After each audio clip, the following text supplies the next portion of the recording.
So what's the first couple of months been like for 2026 so far for you? It's been really good. Looking back at the first part of the year, I think I have a lot of positives to take away. Of course, the atmosphere in each tournament has been amazing, and it's been a different start this year than any other year I've ever had. So, I'm very happy with it. And with your round trip back to the States now, we're close to your 1-year anniversary of Miami. You made a special stop at Nike. Yes. Tell us about that. What was that welcome like at Nike? It was incredible.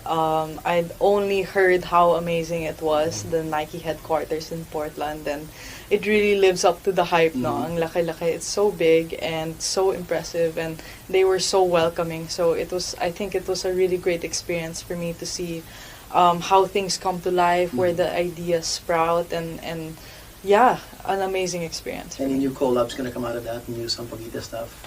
Not that I know of.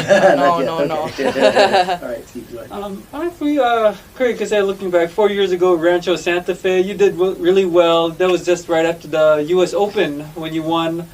All right, how do you feel you've evolved in those 5 years? I feel you've been going back and forth a lot since then. Yes, it's been a while. I think maybe 4 years since I'd won U.S. Open Juniors. So you can imagine, not just on the court, but as a person in general, I've matured a lot. I think those were I'm still in my formative years, only being 20, but in terms of on-court as well, I've gained a lot of experience and at a much higher level than I used to compete. So I like to say I'm a better version of myself now.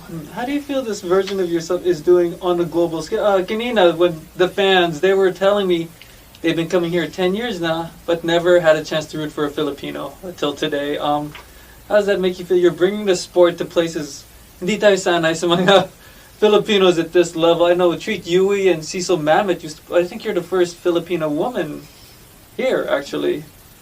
Yeah, that's very possible.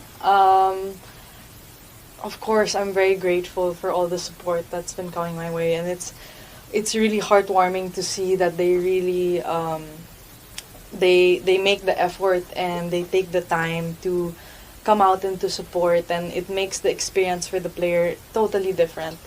And to be living my dreams and playing in Indian Wells Tennis Paradise with a lot of people supporting is something I've dreamed of since I was young. Yeah. So skipping the strategy now, you buy the first round, you're gonna play either Zhang or Yastrenska. Has there been any strategy you're looking at in terms of, have you played them before? Have you seen how they play? What's it going to look like for you? I've played one of them before. Right now, my preparations are built around myself, so I'm focusing a lot more on my game as opposed to what who it's going to be. And I think that's the best way to approach it, because at the end of the day, what I can control is what I do and how I approach things. Yeah. Well, I know you're not looking too far ahead, but the Pinoy fans already are, and you're seeing that you might meet Coco again soon. So what are your thoughts about that, if that happens? And what did you learn from your last? That was your last match, technically, right? Yes. When you lost to her. Yes. In the Middle East, yeah.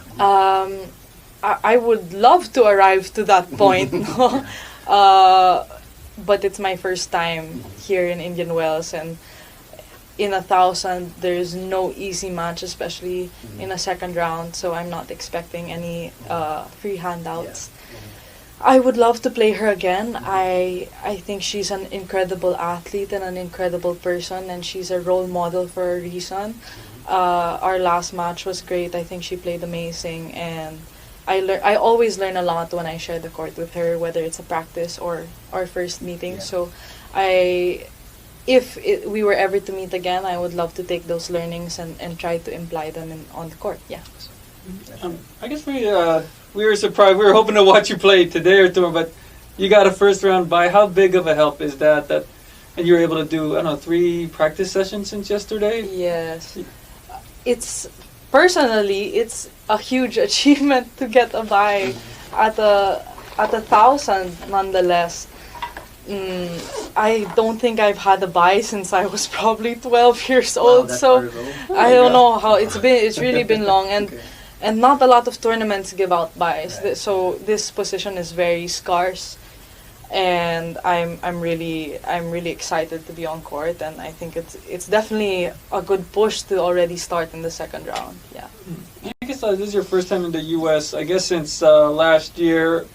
Have you realized that, except the global, if there are Phil M rappers making songs about PTI and a lot of different, I didn't realize trading cards in the den.